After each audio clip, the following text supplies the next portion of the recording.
The morning sun barely reached the bottom of Blackwater Gorge as Tom Walker adjusted his backpack and checked his GPS one more time. As an environmental researcher with 15 years of experience studying remote ecosystems, he was used to working alone in challenging places. This annual wildlife survey was routine for him. Document the bird populations, collect water samples, and photograph any changes to the landscape. Nothing exciting ever happened here, which was exactly how Tom liked it. The gorge stretched nearly 20 miles through the mountains, its steep walls rising hundreds of feet above a narrow strip of land alongside a small river. Most people didn't even know this place existed. It was too difficult to reach, too dangerous to explore casually, and not spectacular enough to attract tourists. Perfect for wildlife and for Tom's peaceful research. Day 1 of the survey, Tom spoke into his voice recorder as he walked. Weather conditions ideal. Temperature 62 degrees. Spotted 3 peregrine falcon nests on the east wall approximately 200 feet up. He paused to take a drink of water. Water level in the river is lower than last year, probably due to the drought. By midday, Tom had covered about 5 miles of the gorge, carefully documenting everything he saw. He stopped on a flat rock to eat his lunch, a simple sandwich and an apple. As he chewed thoughtfully, he raised his binoculars to scan the walls of the gorge, something he did regularly to spot birds of prey. That's when he saw it. At first, Tom thought it was just a trick of the light, a strange reflection on the canyon wall. He adjusted the focus on his binoculars and blinked hard. "What the?" he whispered. About half a mile ahead, where the gorge made a sharp turn, something huge and white was wedged between the walls, something that absolutely should not be there, something man-made. Tom packed up his lunch with shaking hands and started walking faster, keeping his eyes fixed on the mysterious object. As he got closer, the impossible shape became clearer. It looked like, but it couldn't possibly be, a ship. Not just any ship, a massive cruise ship. Tom stopped dead in his tracks, his mouth hanging open. The enormous vessel was somehow wedged tightly between the walls of the gorge, at least 100 feet above the ground. Its white hull reflected the sunlight, and despite being impossibly out of place, it appeared largely intact. "This can't be real," Tom said aloud, his voice echoing slightly against the rock walls. He checked his water bottle, wondering if perhaps he'd been drugged somehow. He pinched his arm hard. The ship didn't disappear. Tom fumbled for his camera and took several photos, zooming in as much as possible. He could make out the name painted on the side of the vessel, Aurora Dream. Something about that name tugged at his memory. The gorge narrowed at this point, making it difficult to get any closer on foot. Tom looked around and spotted a possible path up the side of the canyon wall. It would be a challenging climb, but he had equipment and experience. "I must be losing my mind," he muttered as he unpacked his climbing gear. "There's no way a cruise ship could be in this gorge. It's hundreds of miles from any ocean." Nevertheless, he began to climb. The rock face was steep but had enough handholds to make progress possible. Tom moved carefully, testing each hold before trusting it with his weight. After about 40 minutes of climbing, he reached a ledge that offered a much better view of the ship. From this vantage point, the reality of the situation became even more bizarre. The cruise ship was indeed the Aurora Dream, a luxury vessel that Tom now remembered from news reports 7 years ago. It had disappeared during a violent storm in the Pacific, with all but 200 passengers and 600 crew members presumed dead. The ship had sent a final distress signal before vanishing without a trace, and now, somehow it was here, wedged in a remote gorge, hundreds of miles from the ocean. The ship appeared to be in surprisingly good condition. The hull had some damage where it pressed against the rock walls, but otherwise it looked almost new. No signs of fire or major structural failure. The windows were intact. It was as if some giant hand had plucked it from the ocean and carefully placed it here. Tom took dozens of photos and recorded video, knowing that no one would believe him without evidence. As he documented the impossible sight, questions raced through his mind. How did it get here? Where were the passengers and crew? Why hadn't anyone found it in 7 years? The sun was starting to sink lower in the sky. Tom knew he needed to get back down before dark. Climbing in the dark would be too dangerous. With a final look at the mysterious ship, he began his careful descent. Back on solid ground, Tom checked his phone. No signal as expected. He'd have to wait until he returned to base camp to call this in. Who would he even call? The police? The Coast Guard? NASA? This discovery went beyond normal protocols. Tom walked faster than before, energized by his discovery. He reached his camp just as darkness fell and immediately booted up his satellite phone. After several redirected calls, he finally reached someone who took him seriously, a naval intelligence officer named Lieutenant Ray. The conversation was brief. Tom described what he'd found and sent several photos. Lieutenant Ray told him to stay put and that a team would arrive by helicopter within 12 hours. Tom barely slept that night. He kept looking at the photos on his camera, confirming to himself that he hadn't imagined the whole thing. The Aurora Dream was really there, impossibly nestled in the gorge like a ship in a bottle. True to their word, a military helicopter arrived shortly after dawn.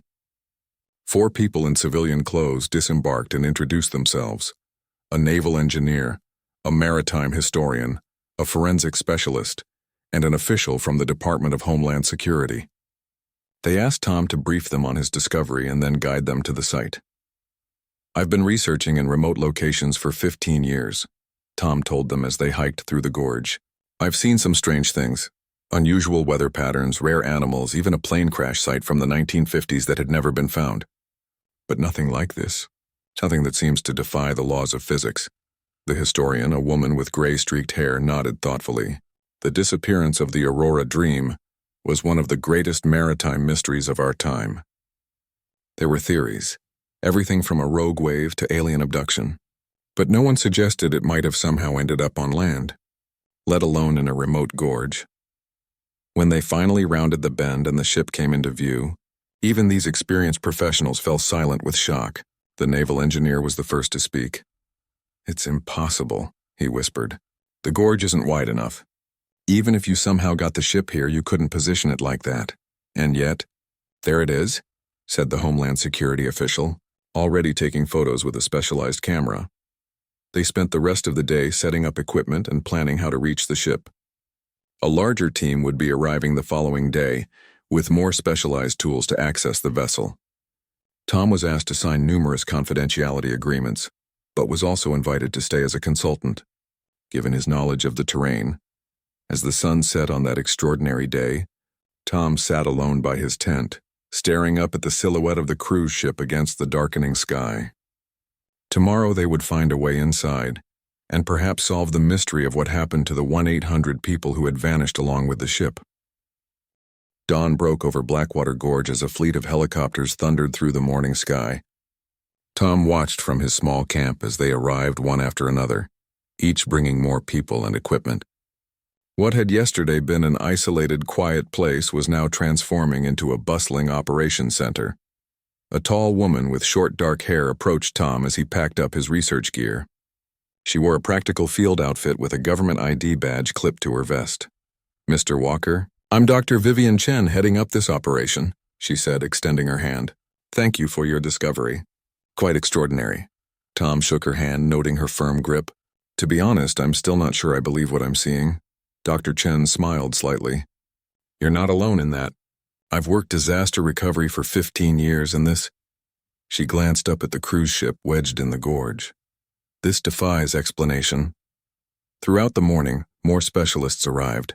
Tom was introduced to Dr. Robert Lee, a naval architect who had actually worked on designing the Aurora Dream. Patricia Gonzalez, a forensic specialist who had investigated numerous maritime disasters. Jack Thompson, an expert in search and rescue operations, and at least a dozen other professionals ranging from engineers to medical personnel. By midday, they had established a full base camp with multiple tents, communications equipment, and even a small medical station. Drones buzzed around the ship, capturing detailed images from every angle. Tom stood with Dr. Chen and Dr. Lee as they reviewed the drone footage on a large monitor. "The structural integrity appears remarkably intact," Dr. Lee said, pointing to various parts of the ship. "Some damage where it contacts the rock walls, of course, but nothing catastrophic. It's as if it was placed here rather than crashed." "That's impossible," Tom said. Dr. Chen nodded. "A lot about this situation seems impossible, Mr. Walker. Our job now is to document everything carefully and find answers where we can." A technician approached with a tablet. "Dr. Chen, we've analyzed the initial scans. We believe we've found a potential access point on the port side. About midway up, there's a service door that appears to be clear of the rock face." Dr. Chen studied the tablet and nodded. "Good work. Let's prepare the climbing team." Within an hour, a specialized team of 4 climbers was ready to make the first attempt to reach the ship. Tom watched as they carefully made their way up the steep canyon wall, using a combination of natural handholds and quickly installed climbing aids. Their progress was slow but steady. "What do you think happened to the people on board?" Tom asked Dr. Chen as they watched the climbers. She was quiet for a moment. "I don't know. Best case scenario, they managed to evacuate somehow before, whatever this is, happened. Worst case." She didn't finish the sentence. The climbing team reached the ship after about 2 hours of careful ascent. The lead climber, a man named Rick, attached himself securely to the ship's railing and examined the service door. "Door appears undamaged." His voice crackled over the radio. "Trying to open now." Everyone at base camp held their breath as they watched on the live video feed. Rick tried the handle. "It's locked from the inside," he reported. "Going to try the override key from the schematics." He pulled out a specialized tool and inserted it into a small panel beside the door. After a few tense moments, they heard a click. "Got it," Rick said. "Door is opening." The door swung inward slowly, revealing darkness beyond. "Air quality readings?" Dr. Chen asked over the radio. Another climber held up a device to the doorway. "Oxygen levels normal. No toxic gases detected. Temperature inside is 68 degrees Fahrenheit. Humidity at 45%. Dr. Chen looked at Dr. Lee with raised eyebrows. "How is that possible? The environmental systems shouldn't be running after 7 years." "They shouldn't," he confirmed, looking troubled. Unless someone's been maintaining them," Dr. Chen finished quietly. The climbing team secured the doorway and established a safe route for others to follow. By late afternoon, a larger team was ready to enter the ship, including Dr. Chen, Dr. Lee, and Patricia Gonzalez. Tom was surprised when Dr. Chen invited him to join them. "You found this mystery, Mr. Walker. Seems only fair you help us solve it," she said.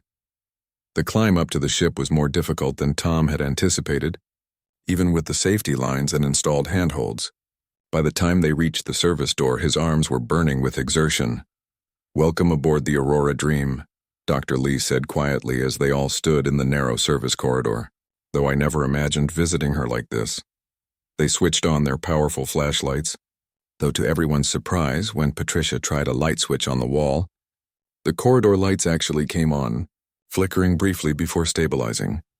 "Power systems are operational," Dr. Lee murmured, checking a small device. "Running on emergency backup, but definitely working." "That should be impossible after 7 years," Dr. Chen said. "Add it to the list of impossibilities," Patricia replied, her voice tense. The corridor led them deeper into the ship. It was eerily quiet, with only the sound of their footsteps and breathing breaking the silence. Everything was clean and orderly, no signs of panic or disorder that would typically accompany a maritime disaster. They emerged from the service corridor into a larger passenger area, a hallway lined with cabin doors. Everything looked perfectly normal, as if the ship were simply docked at port awaiting its next group of guests. "We need to check the bridge," Dr. Lee said, "and the engine room. Those will give us the most information." "We should split up," Dr. Chen decided. "Lee, take Walker and check the bridge. Patricia, you come with me to the engine room. Stay in radio contact at all times." Tom followed Dr. Lee through the ship's corridors, climbing several flights of stairs. Everything they passed was in pristine condition. Lounges with chairs neatly tucked under tables, a small shop with souvenirs still arranged on shelves, a pool area with deck chairs lined up perfectly. "Where is everyone?" Tom asked, his voice barely above a whisper. "That's what we need to find out," Dr. Lee replied grimly. They reached the bridge after about 20 minutes of careful navigation through the ship. The door was unlocked. Dr. Lee hesitated for just a moment before pushing it open. The ship's bridge was exactly as it should be, except empty of people. Navigational equipment, radar screens, communication devices, all in their proper places. Some of the screens were even still powered on, showing various system statuses. Dr. Lee immediately went to the captain's station and began examining the instruments. "The ship's log," he said, pointing to an electronic tablet secured in a holder. This should tell us what happened. He carefully removed it and powered it on. The screen lit up immediately. Battery still working after 7 years? Tom asked incredulously. Dr. Lee shook his head. Nothing about this makes sense. He navigated through the tablet to the ship's log entries. The last dated entry was from April 17, 2018, the day the ship disappeared. Dr. Lee read it aloud. Storm intensifying beyond all predictions. Wave height exceeding 50 feet. Have ordered all passengers to muster stations. Strange atmospheric phenomenon observed at 2100 hours. Unusual light pattern in clouds. Electromagnetic instrumentation malfunctioning. First Officer Torres reports unusual readings from cargo hold B. Investigating now. The entry ended there. Cargo hold B? Tom asked. Dr. Lee's face had gone pale. The Aurora Dream wasn't supposed to have a cargo hold B. It was a passenger vessel. Their radios crackled to life with Dr. Chen's voice sounding urgent. Lee, Walker, come in. You need to get to the dining hall on deck 4 immediately. We've found something you need to see. They hurried from the bridge, following signs to deck 4. When they arrived at the main dining hall, they found Dr. Chen and Patricia standing in the doorway, their expressions a mixture of shock and disbelief. Tom pushed past them to see what had caused such a reaction. The massive dining hall stretched before them, elegant with crystal chandeliers and fine table settings. Every table was set for dinner with plates of food, glasses of wine, bread baskets, as if the evening meal was about to begin.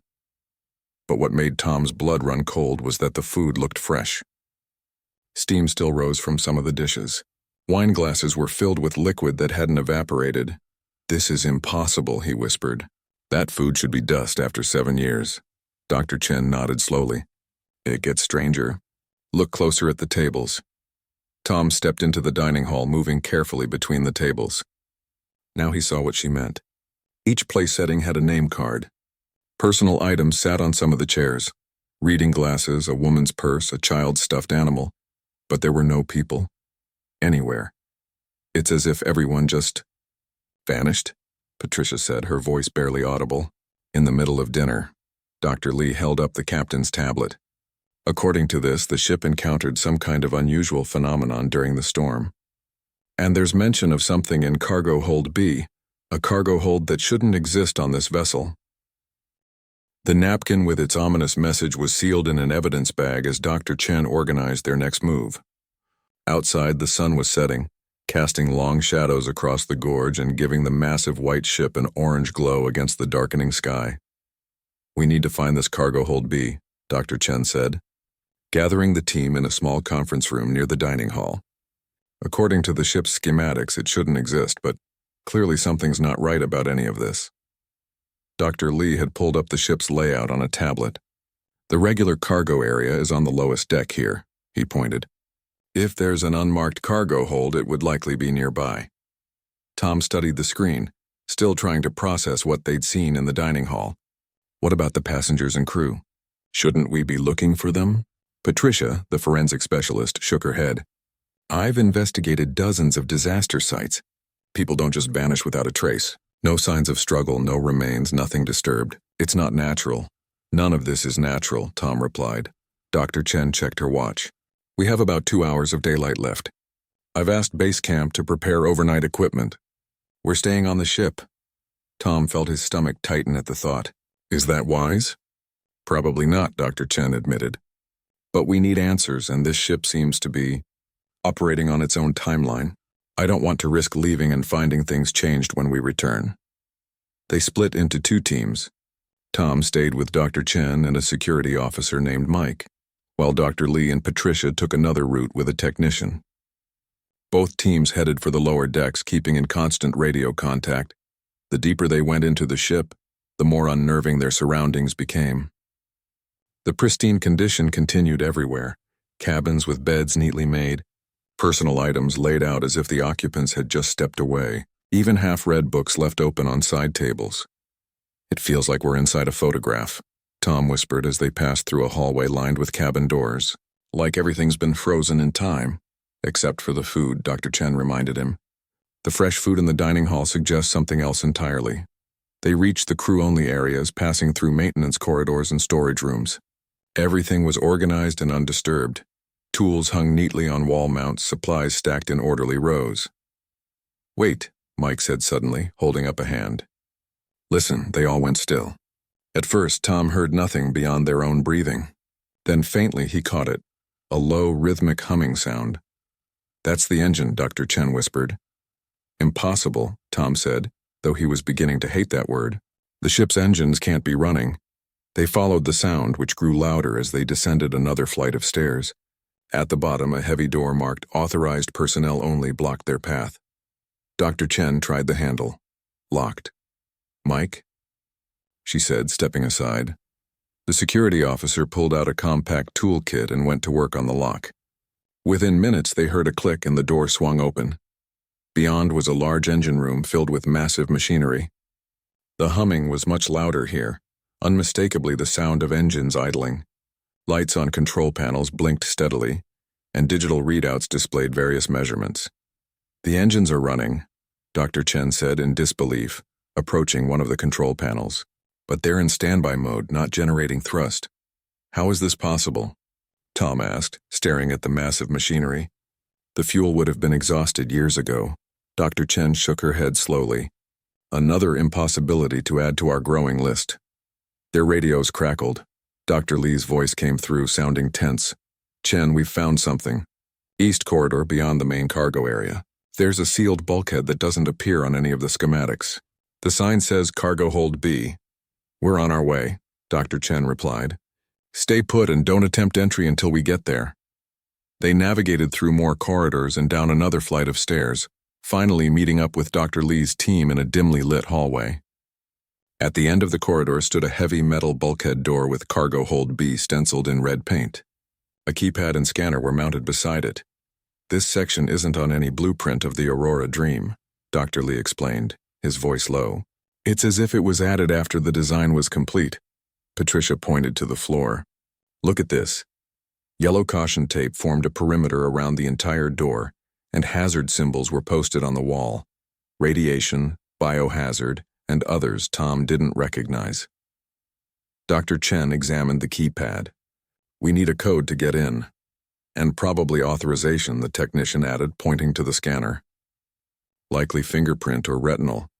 They all looked at each other, the same question in everyone's eyes.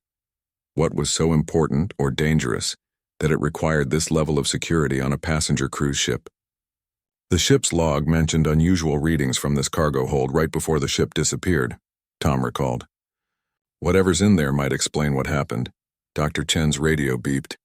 She answered it, listened briefly, and her expression grew even more serious. "The team at base camp says there's a storm forming," she told them. "It came out of nowhere.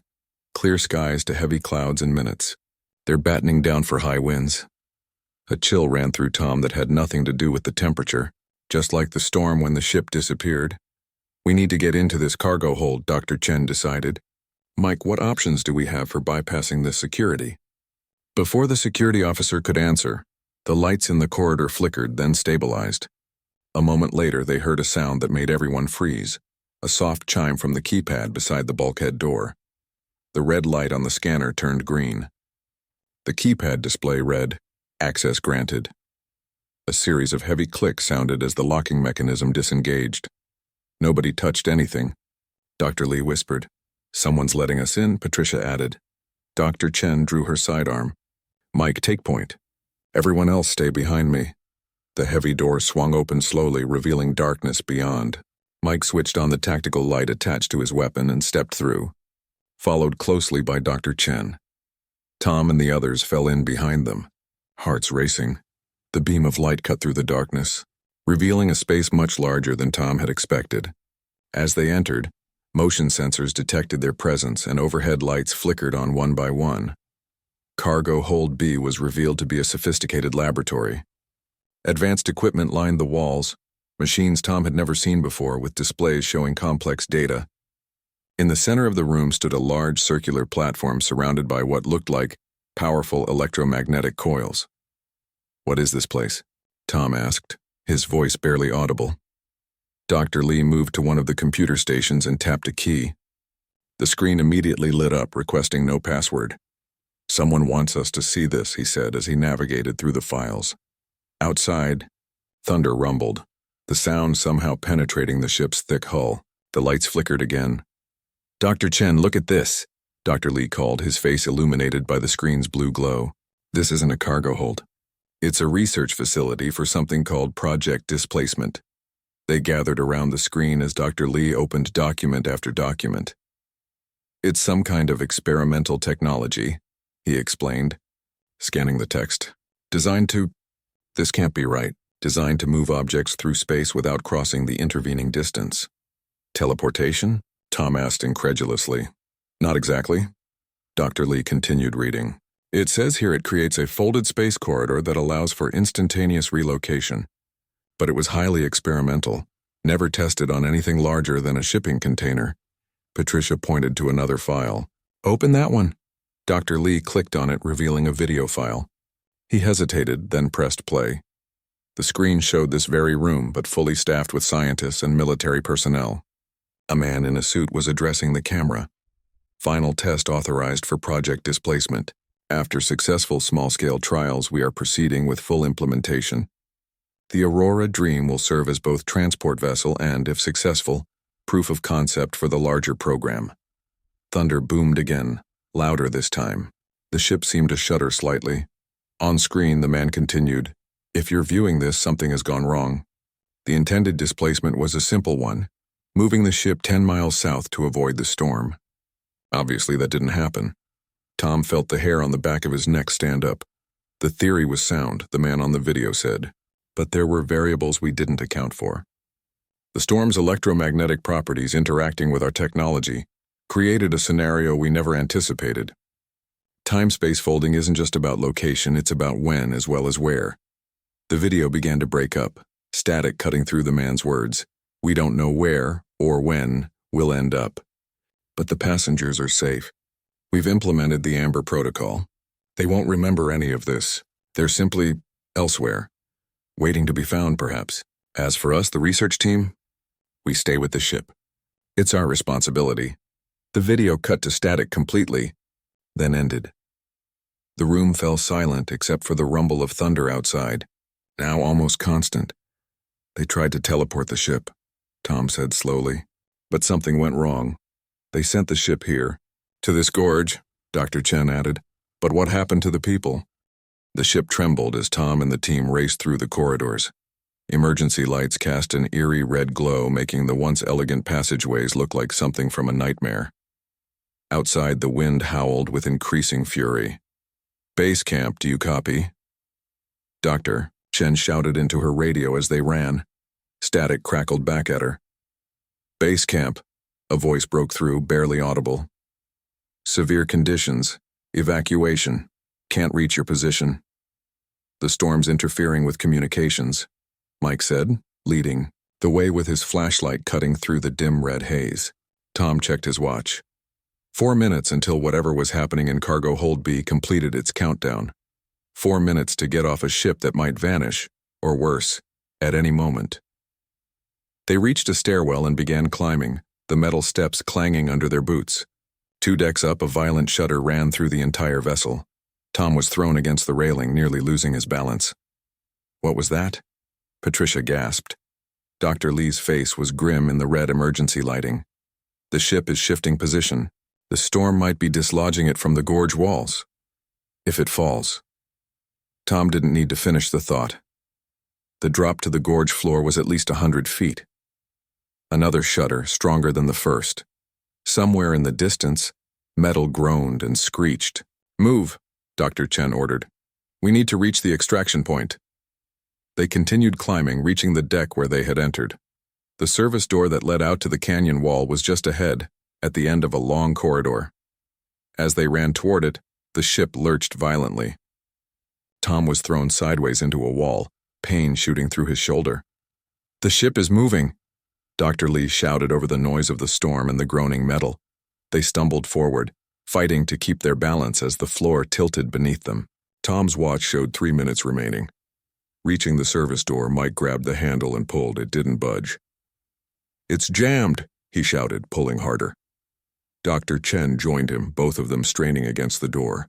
The metal frame had warped as the ship shifted position, sealing them inside. We need another way out, Dr. Chen decided quickly. Lee, what's the nearest alternative exit? Lifeboat deck 1 level up, Dr. Lee replied immediately. But the lifeboats won't help us in a gorge. Maybe we can use the launching mechanism to reach the canyon wall, Tom suggested. They doubled back, heading for another stairwell. As they climbed, Tom could feel the ship moving more dramatically, not falling, but shifting position in a way that defied explanation. The groaning of metal had become a constant background, noise punctuated by cracking sounds as parts of the hull strained against the rock walls. 2 minutes, 30 seconds. The lifeboat deck was chaos.